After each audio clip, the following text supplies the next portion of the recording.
ഇന്ന് സ്കൂളിൽ നിന്ന് വന്നപ്പോൾ സച്ചു ദാ ഒരു സാധനം കൊണ്ടാണ് വന്നിരിക്കുന്നത്. ദാ ഇതുപോലെ ഒരു ബണ്ണ് പോലത്തെ സാധനം. അപ്പോൾ അതൊക്കെ ഒന്ന് ടേസ്റ്റ് ചെയ്ത് നോക്കാൻ എന്നോട് പറയുമായിരുന്നു കേട്ടോ. സംഭവം എന്താണെന്ന് വെച്ചിട്ടുണ്ടെങ്കിൽ നമ്മുടെ ഇവിടെ അടുത്തുള്ള ഒരു കെയർ ഹോമിലേക്ക് ഇവരുടെ സ്കൂളിൽ നിന്ന് അവർ തന്നെ ഉണ്ടാക്കി കുട്ടികളെ കൊണ്ട് ഉണ്ടാക്കിപ്പിച്ച് അത് ഡൊണേറ്റ് ചെയ്യിപ്പിച്ചിട്ടുണ്ടായിരുന്നേ.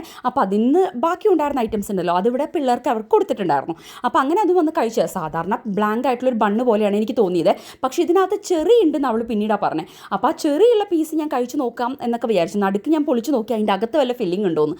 പക്ഷേ ഫില്ലിംഗ് ഒന്നുമില്ല. അതിനുശേഷം ആ ചെറിയുടെ പോർഷൻ കഴിച്ച് നോക്കിയപ്പോൾ നല്ല ആ ഒരു ചെറിയുടെ ടേസ്റ്റ് വരുമ്പോൾ നമുക്കൊരു മധുരം ഉണ്ടാവുമല്ലോ.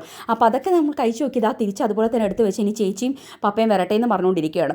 ചേച്ചി വന്ന് കഴിഞ്ഞിട്ട് ആ ചേച്ചിയുടെ അടുത്ത് വാ തൊരാതെ വർത്താനം പറയുന്നുണ്ട്. ഇവരുണ്ടല്ലോ ചില സമയത്ത് നമുക്ക് തിരിച്ചറിയാൻ പറ്റൂലെന്നേ. ചില സമയത്ത് ഇവർ വർത്താനം പറയണ കേട്ട് എന്നോട് സംസാരിക്കുന്നതിനേക്കാൾ കൂടുതൽ ചിലപ്പോൾ സച്ചു അവളുടെ ചേച്ചിയോടായിരിക്കും സംസാരിക്കുക. പക്ഷേ ചില സമയത്ത് തല്ലൂട്ടം തുടങ്ങിയ എൻ്റെ ദൈവമേ പിന്നെ കണ്ണും ചെവിയും കേൾക്കില്ല നമുക്ക്.